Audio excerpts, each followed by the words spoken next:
ಈ ಎರಡನೆಯ secondary transfer station ಅಂದರೆ ದ್ವಿತೀಯ ಘಟ್ಟದ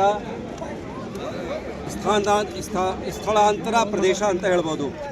ಅಂದರೆ ಟ್ರಾನ್ಸ್ಫರ್ ಸ್ಟೇಷನ್ ಅದು ಏನಕ್ಕೆ ಅಂದರೆ ನಮ್ಮ ಆಟೋ ತಾವು ನೋಡ್ತಾ ಇರ್ತೀರಿ, ಆಟೋನಲ್ಲಿ ಕಸ ತಗೊಂಡು ದಾರಿಯಲ್ಲಿನೇ ಯಾವುದೊಂದು ನಮ್ಮ ಕಂಪ್ಯಾಕ್ಟರ್ ಇರುತ್ತೆ 7 ಟನ್ ತಗೊಳ್ತಕ್ಕಂಥ, ಅದರಲ್ಲಿನೇ ಕಸ ಹಾಕುವಾಗ ಸುಮಾರು ಸಮಸ್ಯೆ ಉಂಟಾಗೋದು, ರೋಡ್ ಮೇಲೆ ನಿಲ್ಲುವುದು, ಆಮೇಲೆ ವಾಸನೆ ಬರುವಂಥ ಜನರಿಗೆ ಕಷ್ಟ ಉಂಟಾಗೋದು.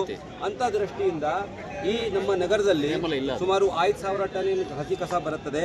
ಅದಕ್ಕಾಗಿ 27 ಟ್ರಾನ್ಸ್ಫರ್ ಸ್ಟೇಷನ್ ನಾವು ಕಟ್ಟಬೇಕು ಅಂತ ನಿರ್ಧಾರ ಮಾಡಿದ್ದೇವೆ. ಅದರಲ್ಲಿ ಈಗಾಗಲೇ ಗೊತ್ತಿದ್ದ ಹಾಗೆ ನಮ್ಮ ಕೋರಮಂಗಲದಲ್ಲಿ BTM ಕಾನ್ಸ್ಟಿಟ್ಯೂನ್ಸಿಯಲ್ಲಿ ಆಗಿದೆ. ಇದು 2ನೇ ಘಟಕ ಇಲ್ಲಿ ಪ್ರಾರಂಭ ಆಗ್ತಾ ಇದೆ. ಇಲ್ಲಿ ಆಟೋ ಬಂದು ಅಲ್ಲಿ ನಾವು ವೇ ಮಾಡ್ತೀವಿ. ಇದುವರೆಗೂ ನಾವು ಮನೆಯಿಂದ ಕಸ ತಗೊಳ್ಳುವಾಗ ಯಾರು ಗುತ್ತಿಗೆದಾರರಿದ್ದಾರೆ ಅವರಿಗೆ ಬರೀ ಅವರು ಒಂದು ರೌಂಡ್ ಮಾಡಿದ್ದಾರೆ ಅಂತ ಆಧಾರದ ಮೇಲೆ ಪೇಮೆಂಟ್ ಮಾಡ್ತಾ ಇದ್ದೇವೆ. ಈಗ ಅವರಿಗೆ ಕಸ ಎಷ್ಟು ಮಟ್ಟಕ್ಕೆ ಎಷ್ಟು ಕ್ವಾಂಟಿಟಿ ತಂದಿದ್ದಾರೆ ಅಂತ ಮಾಡಿ ಇಲ್ಲಿ ಫಸ್ಟ್ ನಾವು ಅದಕ್ಕೆ ವೇ ಮಾಡ್ತೀವಿ, ತೂಕ ಮಾಡಿ ಆ ಆಟೋದಾರರಿಗೆ ಆ ಪ್ರಕಾರ ಪೇಮೆಂಟ್ ಮಾಡಲಾಗುವುದು. ಇನ್ನು ಮುಂದೆ ಅದನ್ನು ಆಟೋ ಬಂದು ಕ್ಲೋಸ್ಡ್ ಆಟೋ ಸೆಂಟರ್, ಇದುವರೆಗೂ ಏನು ಮಾಡ್ತೀವಿ ಬಂದು ಕೈಯಿಂದಾನೇ ಅಥವಾ ಅವರಿಗೆ ಅಲೌಡ್ ಇಲ್ಲ ನಮಗೆ ರೂಲ್ಸ್ನಲ್ಲಿ, ಆದರೂ ಸಹ ಅವರು ಎಲ್ಲಿಂದ ಅಲ್ಲಿ ಟ್ರಾನ್ಸ್ಫರ್ ಮಾಡಬೇಕಾದ್ರೆ ಕೈಯಿಂದ ಟಚ್ ಮಾಡುವುದು ಇತ್ಯಾದಿ ಅದೇನು ಅವಶ್ಯಕತೆ ಇಲ್ಲ. ಈಗ ಆಟೋ ಅಲ್ಲಿ ಬಂದು ಇಲ್ಲಿನೇ ಟಿಪ್ ಆಗಿ ಇಲ್ಲಿಗೆ ಬರುತ್ತದೆ. ಆ ಟಿಪ್ ಆಗಿರುವ ಕಸವನ್ನು ಈ ಥರ ಇರ್ತಕ್ಕಂಥ ದೊಡ್ಡದು ಕ್ಯಾಪ್ಸೂಲ್ನಲ್ಲಿ 20 ಕ್ಯೂಬಿಕ್ ಮೀಟರ್ ಸುಮಾರು 18 ಟನ್ ತಗೊಳ್ಳೋದಕ್ಕೆ ಇದಕ್ಕೆ ಶಕ್ತಿ ಇದೆ. ಇದರಲ್ಲಿ ಫಸ್ಟ್ ನಾವು ಆ ಕಸವನ್ನು ಅದನ್ನು ಸ್ವಲ್ಪ ಕಂಪ್ರೆಸ್ ಮಾಡ್ತೀವಿ. ಕಂಪ್ರೆಸ್ ಮಾಡುವಾಗ ಅಲ್ಲಿ ಲೀಚೇಟ್ ಏನಿದೆ, ರಸ ಏನಿದೆ ಅದು ಹಾಗೆ ಬೀಳುತ್ತದೆ. ಆ ರಸ ಕಂಟೈನರ್ನಲ್ಲಿ ಕಲೆಕ್ಟ್ ಆಗ್ತದೆ. ಅದಕ್ಕೆ ಲೀಚೇಟ್ ಟ್ರೀಟ್ಮೆಂಟ್ಗಾಗಿ ಕಳಿಸ್ಬಿಡ್ತೀವಿ. ಹೀಗಾಗಿ ವಾಸನೆ ಬರುವುದಿಲ್ಲ. ವಾಸನೆ ಬರುವುದು ಲೀಚೇಟಿಂದ ಬರುತ್ತದೆ. ಆ ದ್ರವ್ಯ ಏನಿದೆ ಹೋಗ್ಬಿಡುತ್ತದೆ. ಈಗ ಬರೀ ಕಸ ಏನಿದೆ ಹಸಿ ಕಸ ಅದು ಬರೀ ಸ್ವಲ್ಪ ಕಂಪ್ರೆಸ್ ಆಗಿರುವುದರಿಂದ ಒಣಗಿ 18 ಟನ್ ಇದು ತಗೊಳ್ತಾರೆ, 20 ಕ್ಯೂಬಿಕ್ ಮೀಟರ್. ಈಗ ಸದ್ಯಕ್ಕೆ ತಾವು ನೋಡಿರ್ಬೋದು ಆ ಗ್ರೀನ್ ಕಲರ್ದು ನಮ್ಮ ಕಂಪ್ಯಾಕ್ಟರ್ ಓಪನ್ ಥರ ಇರುತ್ತೆ. ಅಲ್ಲಿ 7 ಟನ್ ತಗೊಂಡು ಹೋಗ್ತೀವಿ. ಅಲ್ಲಿ ಕೂಡ ಚಲ್ತಾ ಇರುತ್ತದೆ ಮತ್ತು ಕೂಡ ವೇಗದಲ್ಲಿ ಹೋಗ್ತಾ ಇದ್ದಾಗ ಕಷ್ಟ ಉಂಟಾಗ್ತಾ ಇರುತ್ತದೆ, ಚಲ್ತಾ ಇರುತ್ತದೆ, ಎಲ್ಲಿಗೂ ಕೂಡ ಕಷ್ಟ ಅಂತ ಇರ್ತದೆ. ಈಗ ಅದನ್ನು 7 ಅಷ್ಟು ಇದು ಒಂದೇ ಇದರಲ್ಲಿ ಹೋಗ್ಬಿಡುತ್ತೆ. 7.5 ಅಷ್ಟು ಇಲ್ಲೇ ಒಂದೇ ಇದರಲ್ಲಿ ಹೋಗ್ತಿರುವುದರಿಂದ ದಾರಿಯಲ್ಲಿ ನಾವು ಸುಮಾರು ಜಾಗ ಏನು ತಗೊಳ್ತೀವಿ, ಬೇರೆ ಜನರಿಗೆ ಟ್ರಾಫಿಕ್ ಜಾಮ್ ಆಗ್ತಾ ಇರುತ್ತದೆ, ಅದು ಕಡಿಮೆ ಆಗ್ತದೆ. ಇದರಲ್ಲಿ ಯಾವುದು ಹೊರಗಡೆ ಬರುವುದಿಲ್ಲ. ಇದು ತಗೊಂಡು ಡೈರೆಕ್ಟ್ ಪ್ರೊಸೆಸಿಂಗ್ ಪ್ಲಾಂಟ್ಗೆ ಹೋಗಬೇಕು. ಪ್ರೊಸೆಸಿಂಗ್ ಪ್ಲಾಂಟ್ನಲ್ಲಿ ಹಸಿ ಕಸ ಪ್ರೊಸೆಸ್ ಆಗಿ ಹೋಗಬೇಕು. ಲೀಚೆಟ್ ಟ್ರೀಟ್ಮೆಂಟ್ ಸಪ್ರೇಟ್, ವೆಹಿಕಲ್ ಸಪ್ರೇಟ್.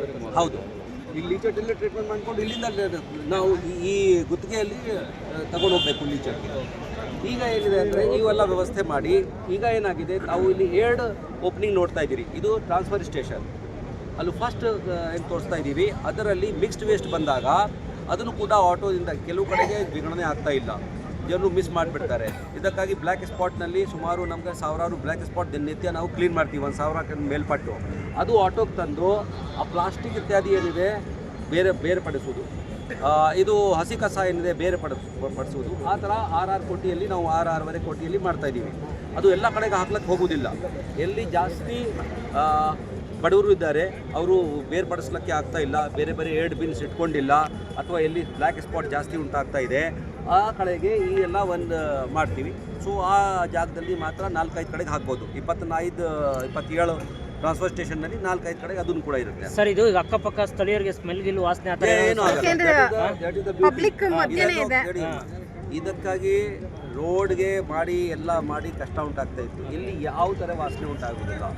ಇಲ್ಲಿ ಬರುತ್ತದೆ, ಆಟೋ ಬೆಳಗ್ಗೆ ಬರುತ್ತದೆ, ಅದು ಬರ್ಕೊಂಡು ಡೌನ್ಲೋಡ್ ಇದನ್ನು ಡಂಪ್ ಮಾಡಿ ಅದು ಇದರಲ್ಲಿ ಕ್ಲೋಸ್ಡ್ ಆಗಿ ಹೋಗ್ತಿರೋದ್ರಿಂದ ಹೋಗ್ಬಿಡುತ್ತೆ. ಆ ಆಟೋ ಟಿಪ್ಪರ್ ಏನಿದೆ ಈಗ ಸದ್ಯಕ್ಕೆ ಒಂದು ಆಟೋ ಟಿಪ್ಪರ್ಗೆ ಸುಮಾರು ಕಾಯಬೇಕಾಗಿರುತ್ತೆ. ಇದಕ್ಕಾಗಿ ವಾಸನೆ ಹಬ್ತಾ ಇರುತ್ತದೆ. ಈಗ ಏನಾಗಿದೆ, ಇಮಿಡಿಯೇಟ್ಲಿ ಬಂದು ಟಿಪ್ ಮಾಡಿಕೊಂಡು ಹೋಗ್ತಿರೋದರಿಂದ ಆಟೋ ಟಿಪ್ಪರು ಇಮಿಡಿಯೇಟ್ಲಿ ಅದನ್ನು ಕ್ಲೋಸ್ಡ್ ಆಗಿ ಎಲ್ಲ ನೋಡಿದಿರಿ, ಕ್ಲೋಸ್ಡ್ ಆಗಿ ಇದರಲ್ಲಿ ಬಂದು ಹೋಗ್ತಿರುವುದರಿಂದ ವಾಸನೆ ಬರಲಿಕ್ಕೆ ಪ್ರಶ್ನೆ ಬರುವುದಿಲ್ಲ. ಸ್ಪ್ರೇ ಮಾಡ್ತಾ ಇದ್ದೀವಿ. ಈಗ ಸ್ಪ್ರೇ ಟೆಂಪರೇಚರ್ ಕಂಟ್ರೋಲ್ ಅಲ್ಲಿನೇ ನಿಮಗೆ ಕಾಣ್ತಾ ಇತ್ತು, ಸ್ಟಾರ್ಟ್ ಆಯಿತು. ನಮ್ಮ ಮಾನ್ಯ ಮುಖ್ಯಮಂತ್ರಿ ಅವರು ಓಪನ್ ಮಾಡುವಾಗ ಮೇಲ್ಗಡೆಯಿಂದ ಸ್ಪ್ರೇಯರ್ಸ್ ಸ್ಟಾರ್ಟ್ ಆಯಿತು. ಈಗ CM ಸಿದ್ದರಾಮಯ್ಯ ನಿಮ್ಗೆ ಹೇಳ್ತಾ ಇದ್ರು, ಅಂದರೆ ಇದೇ ಮಾದರಿಯಲ್ಲೇ ಪ್ರತಿಯೊಂದು ಕ್ಷೇತ್ರಗಳಲ್ಲೂ ಕೂಡ ಇದನ್ನ ಮಾಡಬೇಕು. ಎಷ್ಟು ಖರ್ಚಾಗುತ್ತೆ ಮತ್ತು ಎಷ್ಟು ಜಾಮ ಅದಕ್ಕೆ ನಾನು ಅಪ್ರೂವಲ್ ಕೊಟ್ಟರೆ ಎಲ್ಲ ಕ್ಷೇತ್ರಕ್ಕೆ ಅಂತ ನಮ್ಮ ಫಸ್ಟ್ ಪ್ರಾರಂಭ ಮಾಡುವಾಗಲೇ ಹೇಳಿದ್ದೀನಿ, ಸುಮಾರು ಪ್ರತಿಯೊಂದು ಕಾನ್ಸ್ಟಿಟ್ಯೂನ್ಸಿಯಲ್ಲಿ 1 ಮಾಡಬೇಕು. ಇಲ್ಲಿ ಏನಿದೆ 9 ವ್ಯವಸ್ಥೆ ಇದೆ. 6 ಬರ್ತದೆ ಫ್ರಮ್ ಈ ಚಿಕ್ಕಪೇಟೆ ಕಾನ್ಸ್ಟಿಟ್ಯೂನ್ಸಿಯಿಂದ, ಚಾಮರಾಜಪೇಟೆ ಕಾನ್ಸ್ಟಿಟ್ಯೂನ್ಸಿ, ವತಿಯಿಂದ ಮೂರು ಬರುತ್ತದೆ ಫ್ರಮ್ ದಾಗ ಖರ್ಚು ಗಾಂಧಿನಗರದಿಂದ ಬರುತ್ತದೆ. ಎಷ್ಟು ಖರ್ಚು ಆಯ್ತು ಸರ್? 13 ಕೋಟಿಯಲ್ಲಿ ನಾವು ಮಾಡ್ತಾ ಇದೀವಿ. ಕ್ಯಾಪಿಟಲ್ ಕಾಸ್ಟ್ 13 ಕೋಟಿ ಇರುತ್ತದೆ. ಸರ್ ಈಗ ಇರೋ ಇಲ್ಲಿ 33 ಕಾಂಪ್ಯಾಕ್ಟರ್ ಕಡಿಮೆ ಆಗ್ಬಿಡುತ್ತೆ. ಈಗ ಕಾಂಪ್ಯಾಕ್ಟರ್ಸ್ ಏನಿದೆ ನಾವು ಈ ಥರ ವ್ಯವಸ್ಥೆ ಮಾಡಿರೋದ್ರಿಂದ 33 ಕಾಂಪ್ಯಾಕ್ಟರ್ಸ್ ಕಡೆಗೆ ಸುಮಾರು ನಾವು ಏನು ಖರ್ಚ ಮಾಡ್ತಾ ಇದೀವಿ ಅದು ಸರ್ ಓಕೆ ಸರ್ ಈಗ ಈಗ ಇರೋ ಇಂದಿರಾ ಕ್ಯಾಂಟೀನ್ಗಳೇ ಸರಿಯಾಗಿ ಕಾರ್ಯನಿರ್ವಹಣೆ ಆಗ್ತಾ ಇಲ್ಲ. ಈಗ ಮತ್ತಷ್ಟು ಇಂದಿರಾ ಕ್ಯಾಂಟೀನ್ ನಿರ್ವಹಣೆ ಮುಂದಾಗಿದೆ ಸರ್. ಇದೊಂದು